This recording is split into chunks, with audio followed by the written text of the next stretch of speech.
is going on, everybody? Welcome in to the North End Podcast, episode 105. My name is Zach Graham, your host here in the North End, joined, as always, by my good buddy. He's on record as my best friend. His name is Ian Michaud, and we call him E, a.k.a. Lee James, a.k.a. Sebastian Drew, EC, a.k.a. Eastradamus, a.k.a. Pap E, O'Daniel, a.k.a. the Fashionista, a.k.a. Chili Willy, a.k.a. Joe E. Chestnut, a.k.a. Eon Stockel. E, I legitimately have not seen you in a minute. How you been? Damn, yeah. When was the last time? Like 2 weeks ago, I think. That's a long time for us. That is. That's a long time for us. I'm good, man. Just again, grinding out the new job, getting the lay of the land, getting acclimated. So been focused there. But with our Austin FC club here, I know you got the Zac signal went out for a little salary cap refresher course at the North End Podcast University, available entirely online. So I'm excited to get into that, take a look at our sheets, the balances, the figures, what have you. But other than that, I'm doing good, man. And, I miss you. Yeah, man. Miss you too. Yeah. I'm sure we'll hang out this coming weekend here. International break, so no MLS playoffs. We can just kind of focus on hoops, on the American footballs and that kind of stuff. But plenty to talk about here today. Whether it is the international call-ups, the rumors, right? Those news morsels continue to percolate around the Austin FC space. We will take a look at some salary cap information here. Shout out Profe. I see when the signal goes up, we answer, buddy. And the goals bracket concluded. We've got all the nonsense. So let's go ahead and jump into it here because it is, we are in the dead period right now for the teams not in the playoffs. So not trying to keep everybody here for 90 minutes. Let's go ahead and talk about some of those international call-ups. So with the first team, Julio got called up to Costa Rica again. So we love to see that. It will be 2 CONCACAF Nations League quarterfinal matches, both against Panama. So in this quarterfinal, this is the home and home set. You see the U.S. will do the same against Trinidad and Tobago this weekend. So home on Thursday, probably when you're listening to this, or maybe that game has already happened. And then that second match in Panama on Monday, the 20th. So, nothing but good news when you see Julio get called up to Los Ticos, and especially after what I imagine that team, that federation considered a disappointing outing last month. I think it was Saudi Arabia that gave it to him pretty good in that round of friendlies. Certainly looking towards these Nations League games as, a way to bounce back. And, the fact they're including Julio, I think is just awesome for the guy. Yeah, it's great for Julio. It's been a hard adjustment in regard to like how I feel about these dudes playing in international stuff and like during the offseason and everything. Obviously, we could be playing in the MLS playoffs right now, so soccer could still be going. But sometimes I just feel like these dudes might need a break. Like, I don't know. Like, can you get on a vacation? Can you go somewhere just to like get your mind away from it? But other than that, I'm always excited for Julio getting the call up. Any of our guys getting the call up, going to play, and I hope they can bounce back. Yeah, and I think like that's an interesting point to bring up is that some of these guys like Julio, who may not have known if he was going to get the call or not, but had to stay in shape after our regular season ended just for the possibility. Like the offseason really hasn't started for a couple of these guys. Yeah. And it's like, I'm coming from NBA and NFL. It's like, you can kind of get acclimated and adjusted back into the season, but with the amount of cardio and running that these guys have to do, it's just a newfound appreciation for me, particularly for these guys who are playing in like the top tier divisions and then going and representing their country throughout the incredible amount of tournaments that are available and qualifiers and all kinds of things. So just a newfound appreciation for it. And like, soccer never stops apparently. And for Julio, stay healthy, get some more good experience, and hopefully you guys can get some dubs. Yeah, we'll be watching and cheering on Costa Rica there, at least until they meet up with the red, white, and blue, hopefully, in the semifinals or something. Hey, that'd be cool. Yeah. looking the other way, Micah Burton out there with the U17s at the World Cup. We're 2 matches in. They just finished their second match this morning. The first one was against South Korea. Micah has actually come off the bench in both of these matches.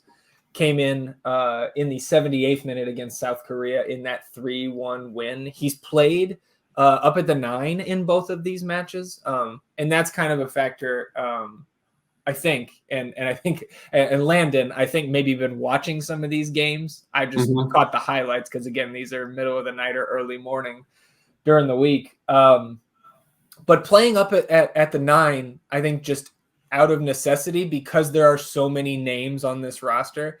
Like the one kid, and I think named Fasha, I think is his last name. There's like this 15-year-old who's in Charlotte's system. I believe he played for Crown Legacy this year. Of course, they were the 1 seed in the East in Next Pro. I think this kid is 15 and is crushing. Yeah, and he does not look 15 when I was watching the highlights. But so there's guys at maybe the positions that you will see Micah play for Austin, more likely than not. And so he's been playing up there more of like a false 9. And again, I'll credit Landon for that categorization of how he's being used up top. In that first one, 5 out of 6 passes completed, 2 duels, 1 out of 3, and a clearance in his 12 minutes. So active in there in a limited amount of time. Came on in the 65th this morning on Wednesday against Burkina Faso. The U.S. U17s held on for the 2-1 victory. Micah this time 13 out of 14 accurate passes, 1 accurate long ball, 2 off-target shots, and a missed big chance. So there's the Austin FC in there. I'm just kidding, Micah. one is only duel, 2 clearances and 1 tackle. So very, very active in his 25 minutes this morning. And it's good to see that he is getting action in both of these games, even if it's off the bench. Yeah, and I mean, it's good experience for him to be in that false 9 position, kind of learning a new look, kind of learning some new skills in that more forward attacking position. The kid has always been active. Whenever he gets on the field for FC2, he's on the ball. He's making big plays. He's a more tenacious defender than I was originally going to give him credit for, and I think that might just be related to his age and therefore stature when he's compared against other men in the FC2 Next Pro level. But he's, he goes after it. He gets after the ball, and I'm glad to see that he's had a couple duels, one where he's been able to beat some guys. And again, just good experience and stay healthy, man. I did see that game versus France is at 6 a.m. on the 18th, but man, that'd be fun to watch. Yeah, so that match, like you mentioned, 6 a.m. against France this Saturday. Those are obviously the top 2 teams in the group. France, I believe, 4-0 on their combined goals so far through their first 2 matches. U.S. 5-4 and 2 against. So going to come down to it on Saturday morning to see who comes out of this group. And like you mentioned, that we know that France youth system is top tier. And that's the huge test here in the group stage. So I guess if you're up maybe for some early morning, Premier League action, flip on FS1 and check on Micah and the boys there. We'll be cheering, of course, for the red, white, and blue. Bobasi got called up to the Ugandan national team once again. They had 2 World Cup qualifiers, or I should say have 2 World Cup qualifiers coming up this weekend against Guinea and Somalia. But then just this afternoon, right before we went live to record here, some bad news from overseas. This is at Sports Nation UG, so it's a Ugandan outlet there. They're reporting that Bobo is out for both qualifiers taking place this weekend. Injury, the nature of the injury, I guess I should say, is undisclosed. They're awaiting confirmation from that federation. But then we were told about 30 minutes after we found that story that the injury is not considered serious, and Bobo was in training in some capacity today. His status for Friday's qualifying match against Guinea is undetermined at this point, but just a big sigh of relief for me to know that it wasn't a serious injury and that he was able to be out there a little bit today in practice. Yeah, I mean, absolutely. That's priority number 1 for all these guys who are going and doing duty is, stay healthy. Obviously rooting for him, great experience. But if he's not 100% ready to go, I would anticipate that they would take a cautious approach with him and not play him. So, just get better, man. Feel better, Bobo. speaking of the U.S. national team, the men's senior team will be in Austin tomorrow on Thursday, the 16th, 8 p.m., taking on Trinidad and Tobago in the first leg of that home-and-home, the quarterfinal series here in the Nations League. Looks like plenty of tickets still available, and I would imagine continuing to get cheaper as we approach kickoff tomorrow at 8. So I don't think you and I are able to make it out there, but I have seen a large number of folks saying, yeah, I'm going to pick up, a supporter section ticket for cheap and probably be able to sit almost wherever I want. So if you want some Nations League action, you want to get back to Q2, you're missing our soccer church, head down to the Q on Thursday. Let's get into more of the rumor mill here, and Johan Romagna continuing to tease a return to Austin. Again, we talked about how Hernan from We Are Austin TV had told us that he was told that Romagna had an additional year on his contract.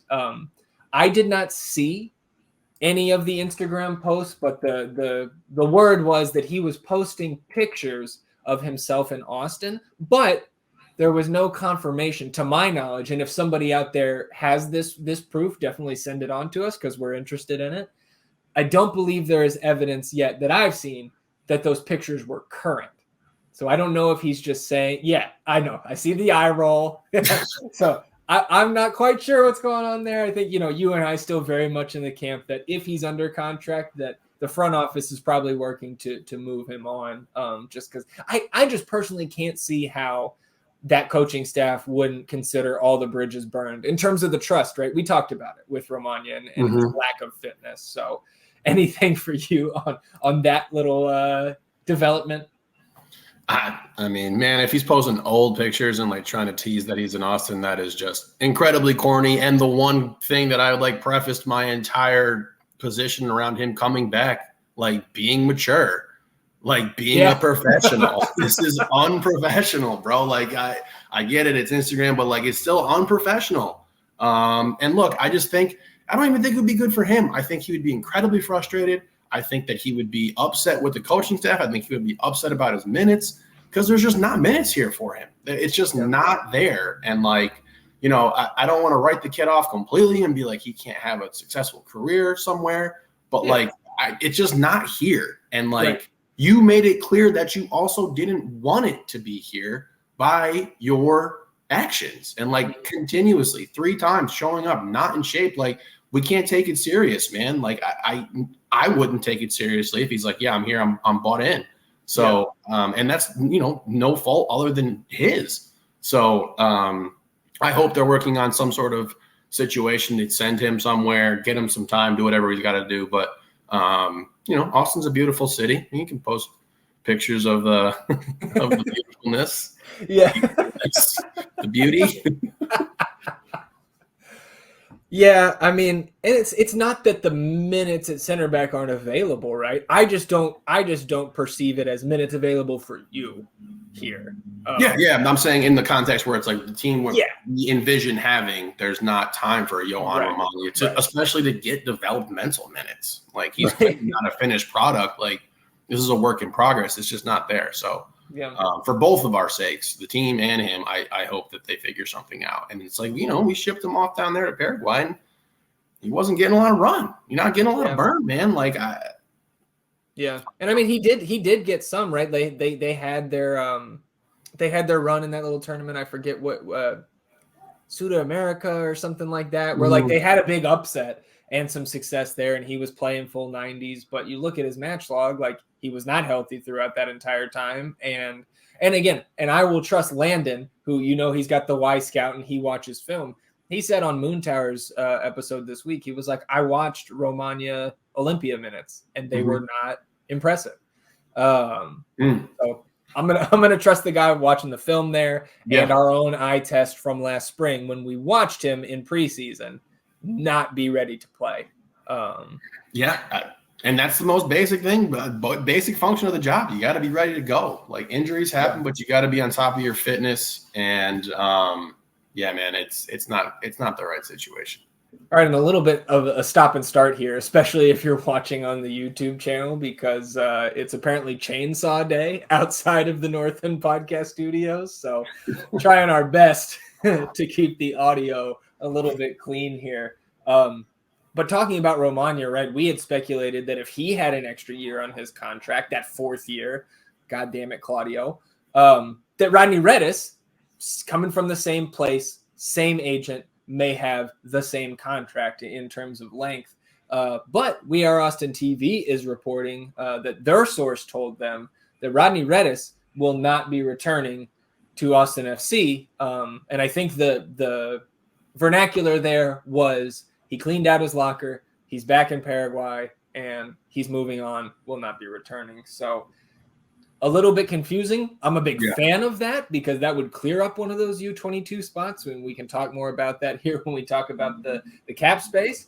But yeah, I mean, obviously it's been a disappointing saga for our first ever signing, but this is long overdue.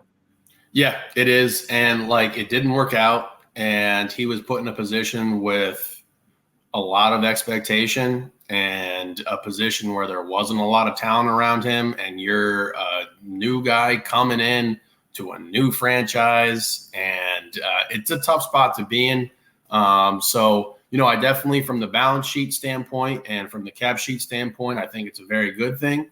On the more personal side for Rodney, obviously, I know that, you know, he's been the brunt of jokes here and some other places, but to my knowledge and to my understanding, he has always been a professional.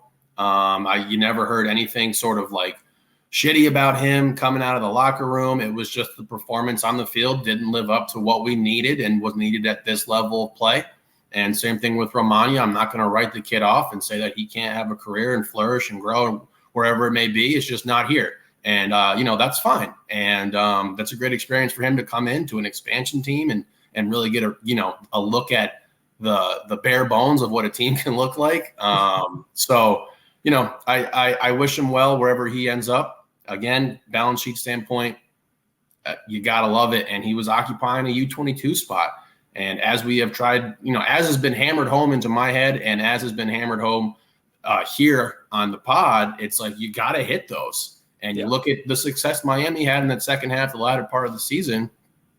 Huge part of that was bringing on U22 guys who you don't have to pay. Yeah.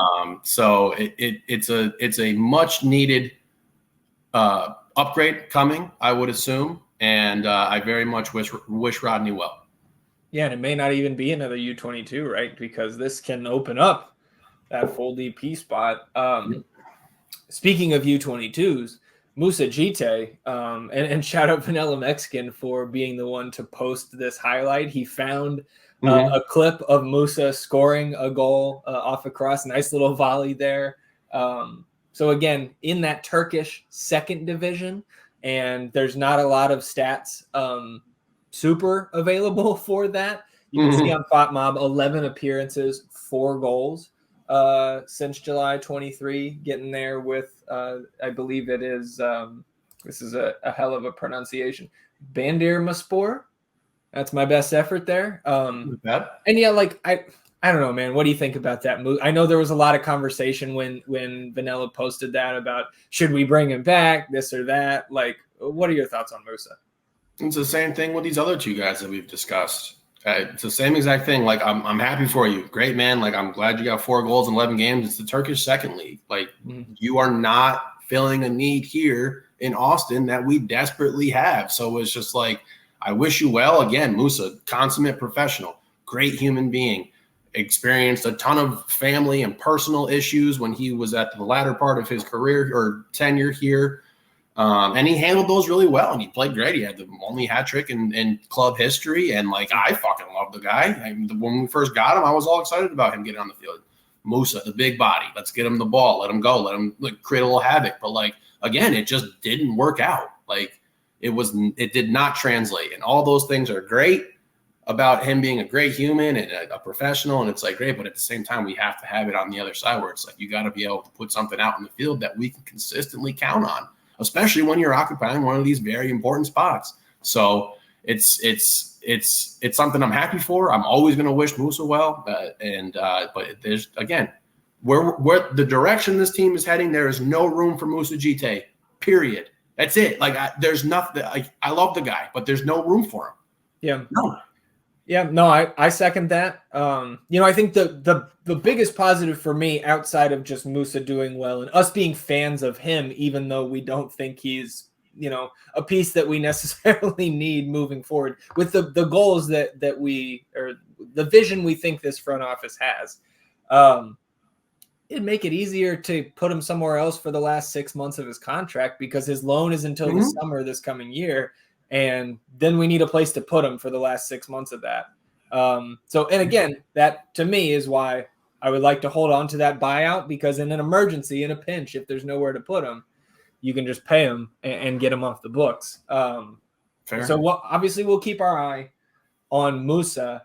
Last bit of Austin FC news here, and this is probably the most pertinent of what we just talked about. Austin FC announced as one of the participants in the 2024 Coachella Valley Invitational.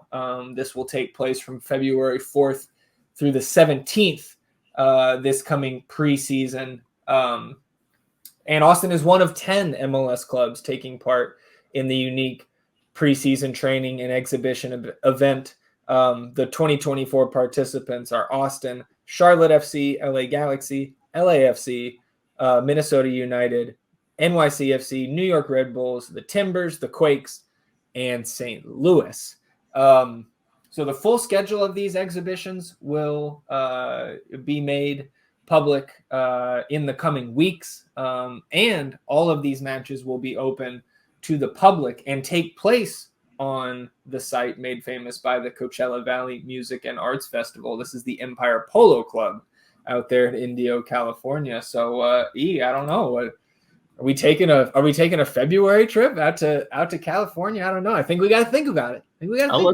I started thinking about it as you were reading that. I've never been out there. Obviously, I've heard it's fucking beautiful.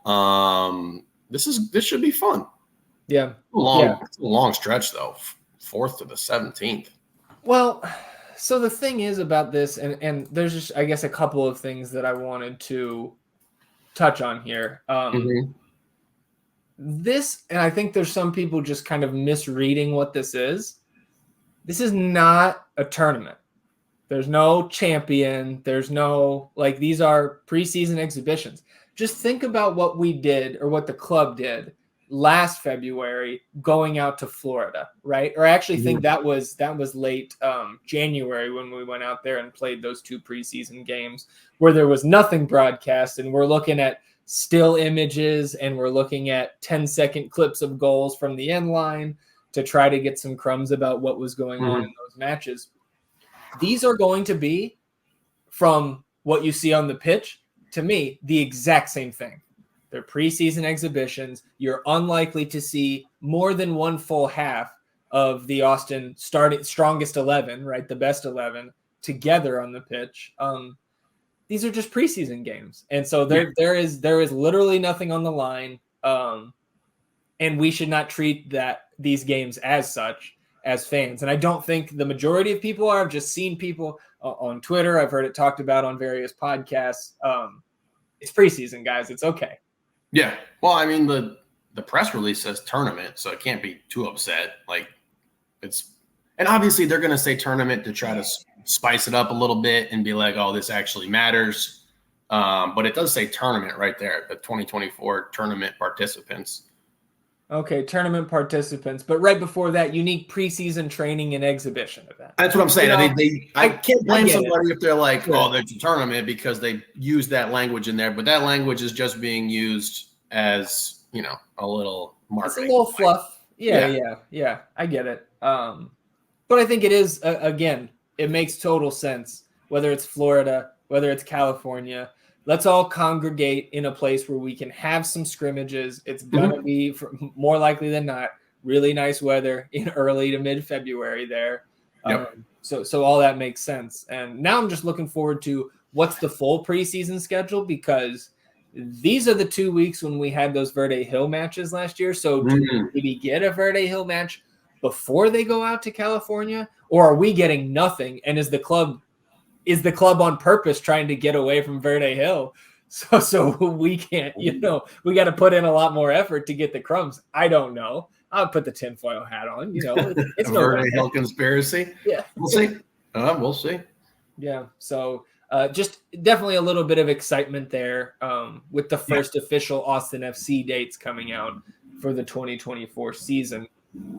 Let's go ahead and jump into some of this salary cap talk here. I'll pull up the spreadsheet. If you were with us the week after the Diego Fagundes trade, this should be relatively familiar to you. Just starting off here, E. Again, we're not going to go as in depth or talk about this as much as we did, I think, back in August. But I think still pertinent, especially with free agency. Well, the option deadline here in 2 weeks, free agency just about a month away now.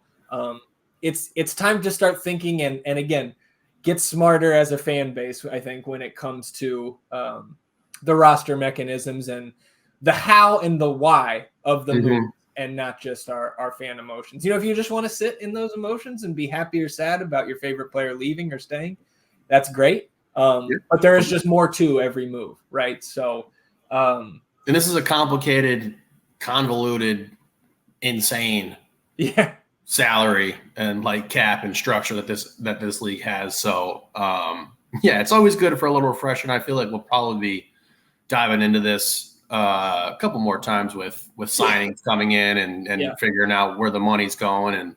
But yeah, I always like it. It's fun. I like a good spreadsheet. Yeah, man. And I mean, again, we are by no means experts, but we're just trying to convey what we understand about this. And we're learning as we go as well. Again, 30 total roster spots for an MLS club, 20 of those on the senior roster. Those players will count against your salary cap. And a team, by the time the season starts, must use 18 of those senior roster spots.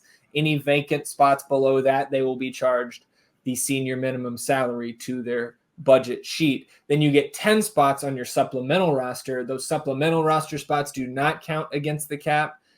You can find players who are on the senior minimum salary. You can find your homegrown players, your Generation Adidas designated players there, and other players who are on the reserve minimum salary. So last year, right, you've got, of course, all of our GA players, Kip Keller, Danny, CJ, all of these guys supplemental. You've got Damian Loss there with his homegrown rights. You've got Hector Jimenez on a supplemental spot last year on that senior minimum salary.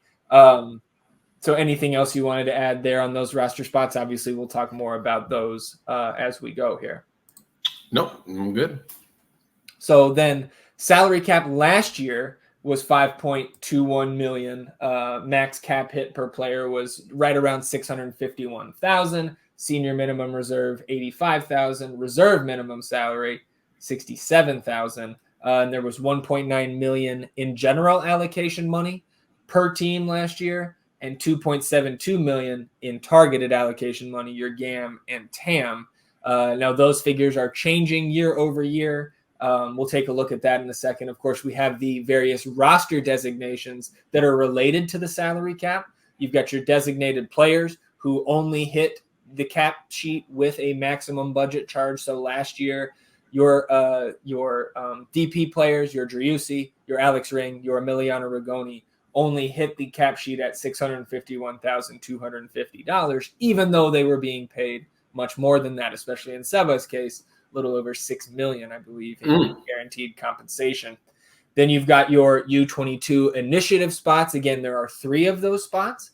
As long as you only have 2 full DPs. Alex Ring was your TAM level DP, which means that his salary was in the range where you could buy it down with targeted allocation money to that maximum salary cap hit, and that could have opened up another TAM DP slot.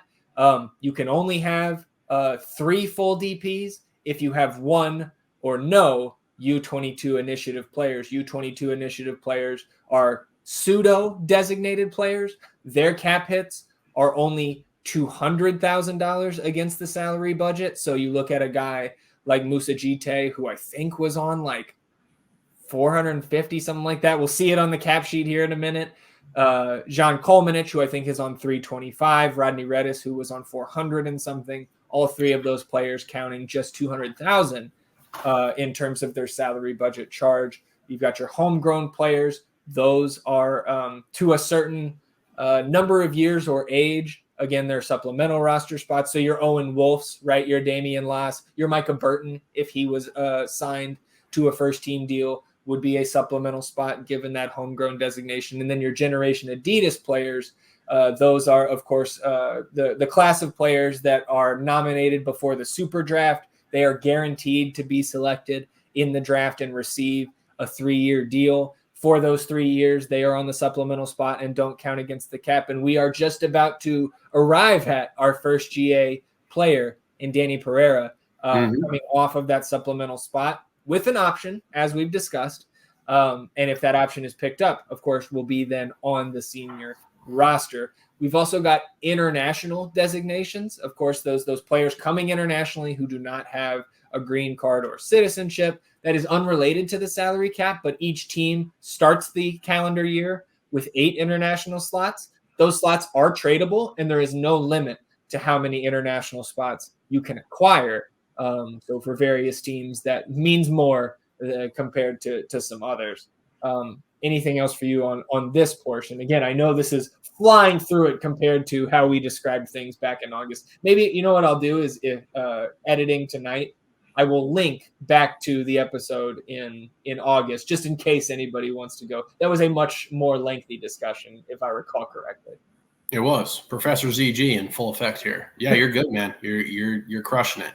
Okay, so rolling on here, the current CBA does give us the projections for the salary cap increases, the GAM increases, the TAM decreases, and the max cap charge for a single player. That CBA will expire in January of 2028. So we can see here that next year, the salary cap goes up by about $250,000. Each club will receive about $700K, give or take, of an increase in GAM, and they will lose about $320,000 in their TAM budget. So that total salary budget, including your cap and all of your allocation money, going up around $600,000 per team next year, and the max cap charge for a single player going up right around $32,000.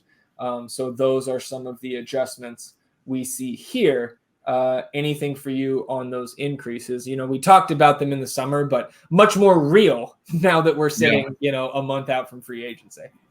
You know, we talked about the GAM, TAM, and Y1 is being phased and like the reasoning behind it. I'm still kind of vague there, but you do like to see that continual jump in the budget there. Big one, significant there from 26 to 27, which is great. Yeah, man, we're going to have a lot of ingredients for Rodo to cook.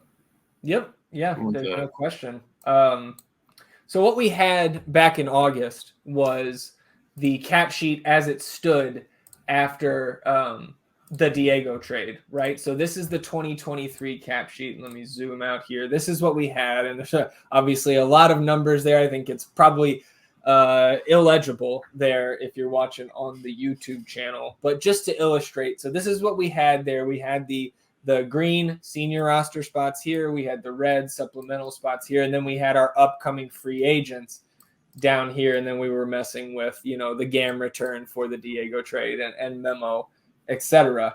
So we had this up a couple weeks ago, which is our current roster status, right? And we're taking a few liberties here in terms of, assuming where some guys will end up. So on your senior roster spots there, we've got 20 available. We've got 11 guys locked in at this moment for next year. We've got Seba and Emmy. We've got G, Julio, Johnny Gallagher, Brad Stuver. We've got Leo, Johan Valencia, John Kolmanich recovering from the ACL, Matt Bersano, and now Ethan Finley, of course, re-upping with the club 2 weeks ago.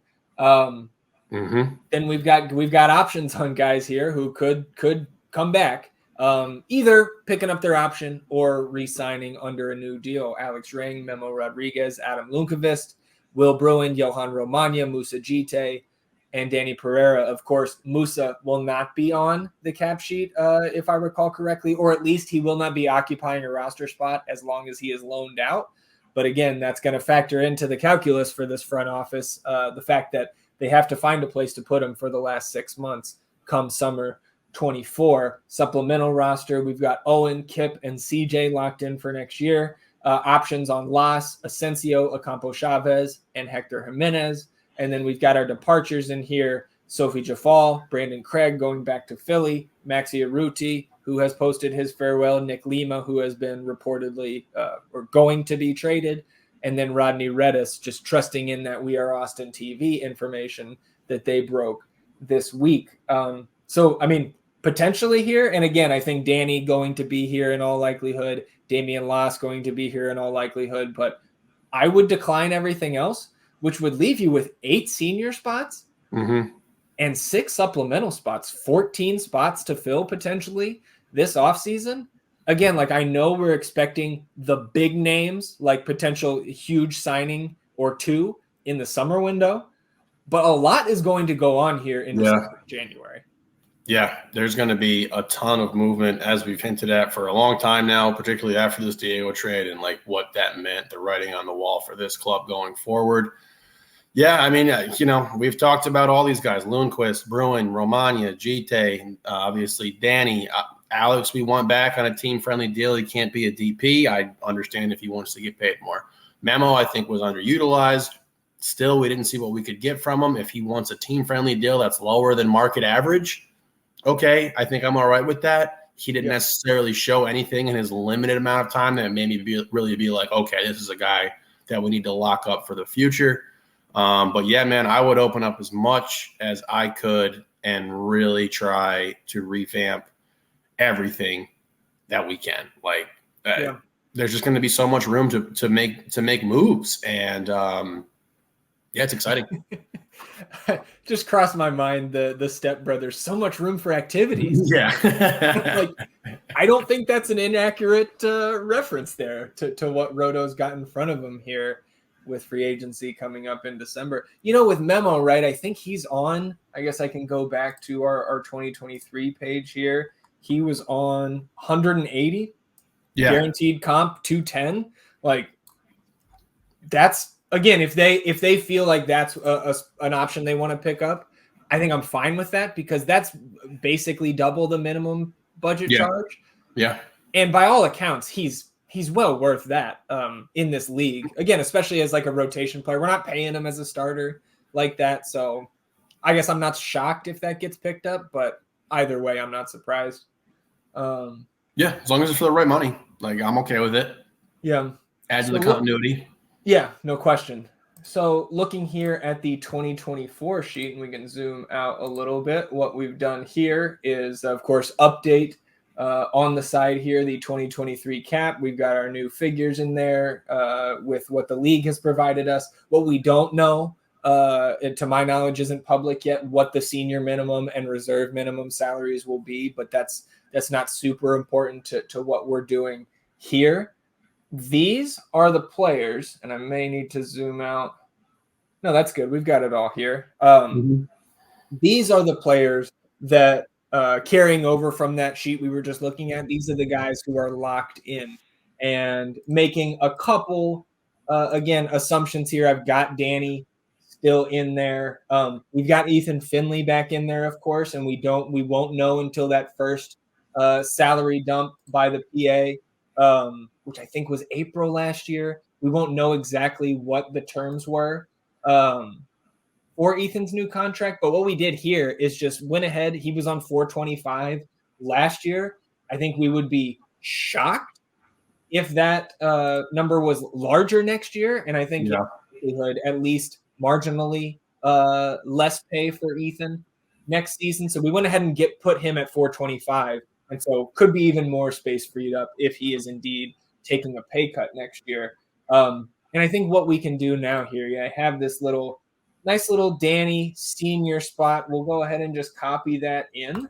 There we go. So he will count against the cap here, and we don't know if that option, if it was picked up, if that would be a salary increase for Danny or not.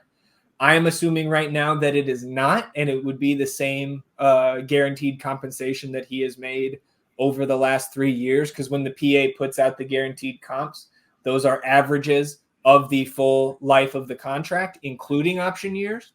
So to me, it makes sense that option is about $118,000 for Danny going onto the senior roster. Does make sense. And man, still, even with that put in there, still a lot of room to work with. Yeah, so you see we've adjusted the cap hits here for the max salary budget charge, 683 in 2024 for the DPs. For the guys who are over that max charge, we know that Jassy will have to use 116,000 in allocation money, whether it's GAM or TAM. It's most likely GAM, I believe, to buy that down to the max budget charge. Now just 10,000 in allocation money needing to be used on Julio and Leo now under that max budget charge. So the allocation money we were using on Leo last year, that's coming off. Very nice. Yeah, you total all of that up. We've used about a little over $5.5 million of that total budget space. And again, that total budget this year, no, don't go back. Just sorry, just trying to maneuver here. 10.455 million in budget space this year. So we've got, if this number is anywhere in the range of accurate, Rodo's got essentially 4.9 million in space, a little under half of the salary cap, which is pretty close to what we had calculated, I believe, back in August. So man, 14 roster spots and half of your salary budget, and again, you got to think about it like this. If Alex Ring isn't coming back on a DP deal and Gite is overseas and Rodney is not here, you open up a full DP spot. That player, we can pay whatever we want. They're only going to get, or our budget is only going to get charged 683,000. So it's not like we sign a player for another Driussi for $6 million, right? We go out and make a huge splash. Yep. It doesn't take away from the rest of the maneuverability that Rodo and the front office have here. So again, my excitement level for what this front office can do going forward has done nothing but continue to trickle upwards now that we are getting close to the time where, I know people, are maybe getting a little bit impatient, but there has not been time for Rodo to work. He got here in the middle of a transfer window. He made a big move that cleared $1 million off of this cap sheet coming into this year and going forward. And that's really all we've seen him do outside of re-sign Ethan Finley. And we don't know the numbers on that yet, so we can't fully judge the move. Again, it's just we're getting to the time now where he can actually cook, right? We're coming home from the grocery store.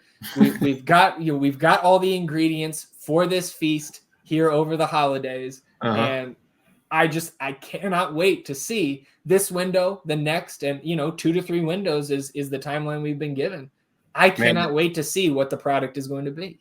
I totally agree. And you like you said, you just really highlighted it there where it's like the max cap hit after you go out and get whoever is only 683K. We're going to be able to really swing for the fences here, hopefully hit some home runs with some bigger name players.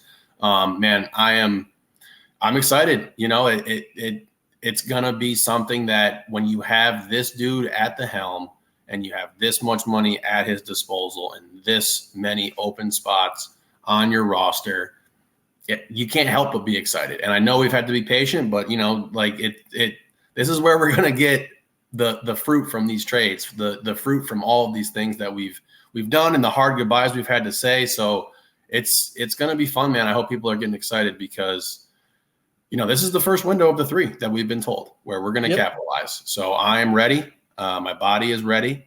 And let's do it.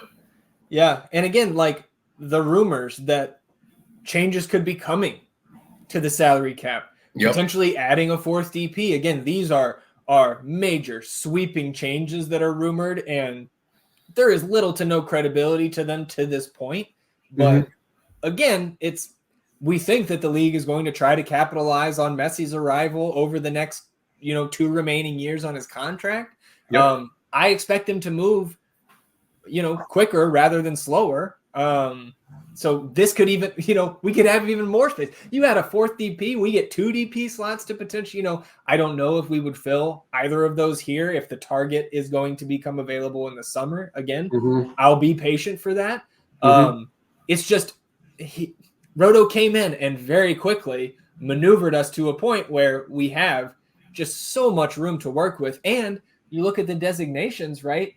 We've only got 4 international guys. So we've got 4 international spots open and we can trade for more if we need them. Again, like these are like ceiling type of outcomes, but the fact that the ceiling is where it is in terms of where this roster could be in 6 months, it's just, we should be excited for this as dismal as the last year has been.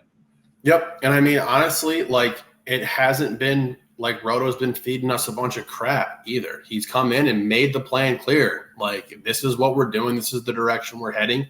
And that just points to me that there is a massive plan in place that we are going to enact and get some talent in here that we can be really, really excited about. And like the first thing I thought about when you brought up the 8 international spots, that there's no cap to that after that with the trades you can make for that was, damn, Rodo could bring half a team over, like from wherever he wanted. So, man, maybe not from wherever he wanted. I don't want to get people too excited here. But look, there's a lot to be excited about, y'all. Yeah, well, and I mean, like, what if we don't need to use our international spots? We can trade some of those away for more GAM, which is essentially more cap space. So, man, I do not envy the headache that those guys in the front office have. Imagine seeing all of the numbers for real and trying to balance those GAM allocations and totals year to year with the, they like have half lives in terms of how the allocation money expires over a certain number of windows. I know, again, you want to hear all that, you go back to the August episode, which I'll link in the show notes here. We went real deep back in August. So I think that wraps up this little session. I have some ideas for some nonsense that you and I, some exercises we could do with this, but that will come down the road. Anything else for you while we're talking salary cap nerd shit? No, ready to go, baby. Let's start spending. All right. Well, hopefully that was helpful to at least some folks listening. So if you're still with us after that, appreciate you sticking with us through that salary cap free agency talk. A little bit of MLS news. New York Red Bulls will not renew the contract of Troy Lesesne. He took over for Gerhard Struber mid-year after Struber was fired, I believe, predominantly for not taking Dante Van Zier out of the game after he dropped the racial epithet. So hectic year. Yeah, hectic year for the Red Bulls. And, I got really nothing to say on that. But again, it's not like this was their longtime coach. Like, they're clearly just trying to go in a new direction. He was more of an interim than anything. Yeah, what a messy situation, just like because someone chooses to be absolutely ridiculous. So, yeah, whatever. Best of luck to you. Go fuck yourself. We had the game 3s in the first round, closing out the first round of this new MLS playoff structure. Seattle shutting down our rivals to the north, FC Frisco. Seattle winning 1-0 at home. Then Houston gets taken to PKs by a late Diego Luna header. Then I believe Diego Luna was the guy who missed the PK that actually won it for Houston. So Houston holding on in penalties to advance. And then Columbus mopping up Atlanta United 4-2 at home to close out that series. That was probably the most entertaining first round series because goals in that one. Double digit, I think, over the 3 games. Is anyone more bipolar than home away than Atlanta? It's crazy. Yeah. I mean, that's kind of just MLS as a whole, right? But they go home and they score like 4 goals and they go up and then on the road they give up 4 goals. Yeah. Like, what a season for them too. Like, who's Houston got now? They got LAFC. Is that their prize? No, they got Sporting KC. Oh, SKC. Yeah. So the 8 seed coming to town for Houston. LAFC and Seattle, kind of a recent classic, I think, over the last 5-6 years since LAFC has been in the league. Those are the Western Conference matchups. In the East, we've got Cincy taking on Philadelphia, and we've got the Crew going to take on the Fighting Felipes in Orlando. I will point out, as many have, about the first round, if we had just played the game ones, the same teams would have advanced. So oh shit, do we really need two games? I don't know. It's not the worst thing in the world. Yeah. But it's in the past now. Maybe the last time we see a best of 3 series in the first round. Who knows with MLS? So these games, again, international break this weekend. So the conference semis will not take place until the weekend of Thanksgiving. So we'll have 2 matches on Saturday, 2 matches on Sunday. And if we're looking at our winner bets that we had, right? You had Houston and Philly. I had Columbus and Seattle. All 4 teams still in with 8 left, and none of those teams playing each other. So we can win next weekend. If all 4 win, we can lock it in. Get beneath that 40 unit benchmark. Yeah, and barely. Last day of the year. All right, well, let's close it out with the nonsense here. We did, as of yesterday, or actually, no, as of this morning, yesterday when you're probably listening to this, the goals bracket concludes, and our champion in 2023 is none other than Sebastian Driussi. And the goal of the year, as voted on by the fans, was the first goal of the year.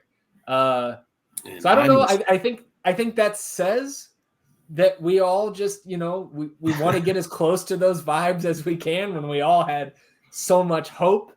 But it was a great goal. Yeah, I missed it. Man, that's right. I was getting a shitty pretzel. The worst pretzel I've ever had. Wow, that's wild that it's the first goal. Thinking back to that fucking St. Louis game. Yep. Oh man, we get that goal and we thought it was going to be quite the year. Dude, it was halftime. We get that goal and stoppage time. We're like, oh, we're good now. We're back. We're rolling. And then take the lead, right, with Gabby there. So the Elite 8, I think, is where we left off last week. We had Diego and Owen. Diego, the chip over Paz. Owen Wolf, the banger in RSL. That matchup actually tied in the votes, and we advanced Owen on total vote percentage from all 3 of his matchups to that point. So he advanced in the tiebreaker. Down in the Verde region, we had Johnny G going up against Diego there. We had Ethan Finley going up against Owen Wolf. Johnny G and Owen Wolf facing off there, the 1 and the 2 seed in the Verde region. And Johnny, 62% of the vote there, taking it handily with his banger against RSL on the other side of the bracket. We had Alex Ring's match-tying goal at New England, taking on Zardes and his game winner against Toronto at home. Alex Ring, again, winning handily, 74% of the vote there. And then we had the 5 seed, Driussi, down in the Vibes region, taking on Bruins' last-second match-tying goal at Portland. 86% of the vote going to number 10 there. So a massive blowout.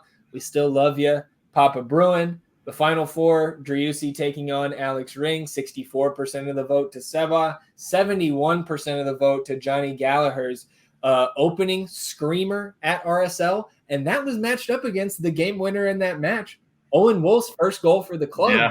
Yeah. Johnny G taking 71% of the vote there to advance to the final. And then decided by only a few votes, 52% of the vote to Seba there in the final, taking home goal of the year honors and joining Musa Jite in the TNEP goals bracket Hall of Fame. Of course, Musa winning last year's bracket with the 3rd of his goals in the hat trick game that beat out Danny Houston's volley, assisted by our boy Felipe. So, and Seba in the TNEP Hall of Fame. Absolutely, that's awesome, man. That's a good Final Four. I think the Elite 8 was good too. Shit, a lot of good goals there. Man, what a happy time thinking about all these goals. I know, right? It was, those highlights. Yeah. It's like you get a little, some good feels from that goals bracket, whether it's a good year or a bad year. There's always some good moments in there, and they do seem to rise to the, final couple rounds there. So, it's a tuned in fan base there. One last piece of nonsense here. We lost both parlays last week, E. Came up a little short on the NFL 6-team teaser. And Houston, of course, going to penalties. All 3 teams we picked advanced, but Houston going to penalties kills the parlay. So we lose 2 more units. We're now down to negative 45 and some change. We'll take this week off from making the selections. We'll give our wallets a break, and we'll be back. Maybe make some Thanksgiving football picks, some semifinal picks for MLS. We'll get after it next week.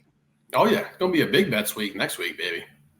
But closing out the nonsense here today, we back coming out of the Leagues Cup break, we had our buddies from the Verde Pendant Pod on, the Logans and Paul, and we made end of season or rest of season predictions game by game. So we had not totaled this up until this morning, kind of forgot about it. But this is a little fun to look at now. And I think you can tell by the colors on this spreadsheet, a lot of red out there. But if your name was Logan, you won this competition, 5 each for Low Bar and Low Joe. So congrats to the Logans, holding hands to the finish line there. You ended up the worst of the predictions. Hey, I think 9 wins and then 1 loss at the end. Even when you pick the loss, you can't get it right. So that's right. 1 correct for you, only 2 correct for Paul, pulling off the loss at St. Louis and the win at DC. You see, all of us said win against DC. That's the only one. That was our best match there. We had 4 matches where all 5 of us got the entire thing wrong. And then I finished strong there. I'll take that. I went 8 straight misses and then finished with the last 3 win, loss, draw. But yeah, so just wanted to circle back on that. Congrats to the Logans. Maybe we'll do that next year after the Leagues Cup break. We'll make that a running thing between us too. Always try to predict the end of the season. It was fun and not so fun to look back on how it actually turned out. But fun to look back on it now. It's all over. It's in the past. It's all about the journey anyway, Yeah. All right, everybody. That'll do it for episode 105 of the North End Podcast. If you've got 5 extra seconds to rate, review, and subscribe to the podcast wherever you get your podcasts, we would greatly appreciate it. And make sure you drop the North End Podcast to all of your Austin FC friends. Get us in your buddies' content rotation. We would appreciate any and all of that you would do for us. And of course, if you're watching on the YouTube channel, hit that subscribe button to help us grow the pod. You can hit the notification bell to know when a live stream pops up or a new episode goes live. I think that notification bell over the next month and a half going to be of use because there's going to be some live streams when this news starts popping up. And of course, on this episode, hit the thumbs up, like the video, help us battle the YouTube algorithm overlords, atone for your sins, wash yourselves clean in the spreadsheets of the North End. We will be back next Wednesday, recapping all of the international break action for Austin FC's players, maybe a little bit of U.S. men's national team talk in there as well. Of course, discussing the ever-evolving news, rumor, transfer, landscape, whatever you want to call it here in the Austin FC offseason. And of course, bringing you plenty of nonsense to head into your Thanksgiving weekend. We will see you back here next Wednesday. Enjoy your weekend. Until then, he is E. I'm Zach.